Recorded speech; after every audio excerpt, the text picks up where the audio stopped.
What we're going to talk about now is different firing techniques that we can use from within the vehicle. Now, if we're going into a complex attack or if we're going into a high threat environment where we're looking for active shooters, we're looking to do officer recovery or any kind of scenario that would require us to change our force posture, we want to understand when and where we should actually shoot from outside of the vehicle versus dismounting the vehicle completely or even shooting through the windshield itself. Now, obviously, every single problem that you have in a mobile vehicle is going to be solved by staying mobile. Most of your security is going to be solved by just hitting the gas pedal and getting out of a bad spot.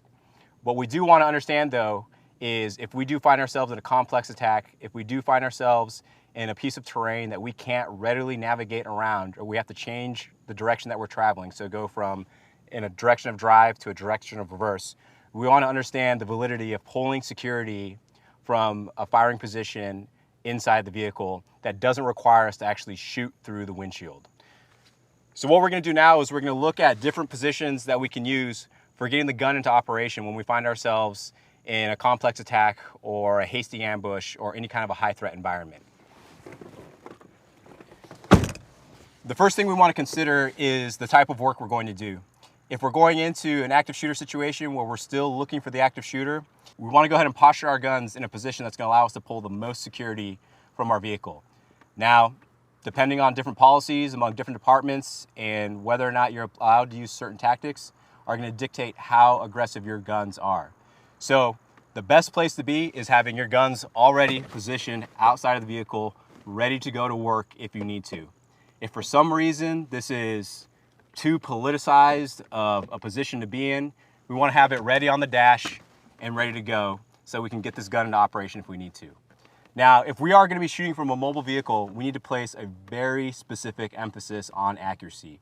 More than likely, we're still going to be taking shots when the vehicle is still moving, so we have to be very aware of the limitations that we have with regards to using this position.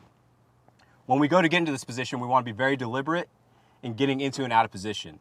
Because we have a small amount of space here to work through with this port in this window, if we try to go too slow or kind of try to inch our way into position, we're going to slow ourselves down and defeat the entire purpose of using this shooting position. Regardless of whether you've got the gun inside the vehicle or if you've got it outside, you're going to exaggerate getting your muzzle out and creating space.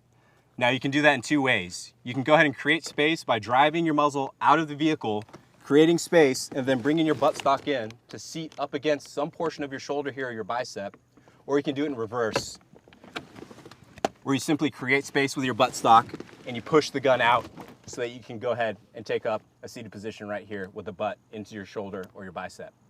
The key to this movement is being deliberate and being aggressive. If you go too slow, you're not going to get into position quickly, and what's going to happen is you're going to fumble your way through trying to get a good sight picture. The other thing we want to consider is what is good enough. If I have this buttstock seated up against my bicep or my shoulder, that is going to be a good enough position in which I can employ this weapon system and get a sight picture. I don't need to worry about getting a perfect seated position in the pocket of my shoulder. I want to get what is going to be the bare minimum to get the job done. The other thing I want to consider too is if I can maximize any kind of ballistic protection provided by this A-pillar or stabilize my barrel by pinning it up against it, I want to make that happen too. What this is going to cause me to do is it's going to naturally force me to minimize my signature so that I'm not just kind of chicken winging out here and overexposing myself. If I can't go ahead and brace myself up against this to take a shot because I've got a target out at distance or off to the side on my flank that doesn't allow me to pin up against this pillar right here, I again want to be decisive and deliberate with getting this gun and snapping it out into operation. So the limitations of this position right here is I can really only pull security from about the 1 o'clock over to about the 2 o'clock of this vehicle. Now again, the mobility of this vehicle is going to be providing a majority of the security, but I want to know how I can work the gun into different sectors of fire and provide a little bit more security. From this position, if I want to cover down to about the 11 o'clock, I need to bring myself out of the vehicle just a little bit more. The way I do that is I deliberately pull myself up and out with my support side arm, and I place it over the top of this A-pillar right here. What I want to do is I want to deliberately bring my hand out and thrust my palm downward onto this A-pillar so that I can create space for my torso. I want to go ahead and create enough space here so that I can transfer my gun over into this direction, and I have enough field of view to where I can now cover down from about the 11 o'clock to the 1 o'clock and if I brought it all the way over, possibly over to about the 2 o'clock position. Now, the reason why I'm gonna go ahead and bring myself up and outside of this vehicle like this and naturally rest my arm over the top of the pillar instead of shooting through the windshield is because of target fixation. Some guys might argue that it makes more sense for you to shoot through the windshield at this particular distance. I would say that that's a very dangerous thing to try and attempt because we all get target fixated. We've all done CQB before. We've all gone through shoot house where we had a clever instructor place a target in a position that sucks us in on purpose. If I go to shoot through this windshield at this target and we are still mobile, I might get sucked into that target and completely incapacitate my driver, which is gonna be putting me at a greater disadvantage than I already was. All right, so we're getting ready to shoot this hot. Again, we're shooting at steel close distance. It's about 15 yards off. So we're shooting frangible ammo. Always want to remember that when we're shooting steel at close distance. Again, the application for this very specific technique only makes sense if you understand when you can actually take the shot versus when you need to let the driver just drive. Accuracy is very important.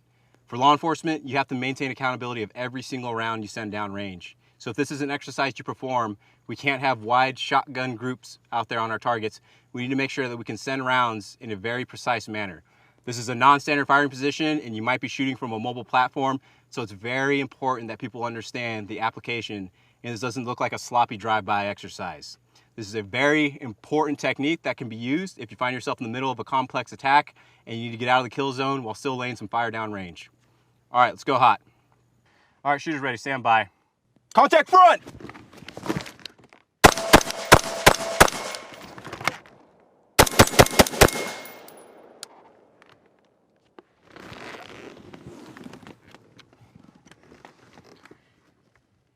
All right, let's see what this looks like mobile. Ambush!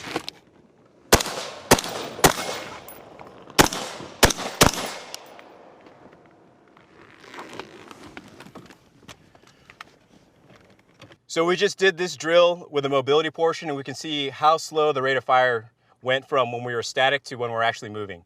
So something that's very important with modeling this exercise for application in the real world is understanding how terrain is going to influence the drivability of your vehicle. We're on loose gravel, we're on loose terrain.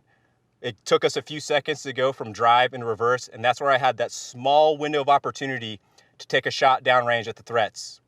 Now again, the application of this technique depends on how we explain it to our leadership and how we explain how important accuracy is with regards to accountability.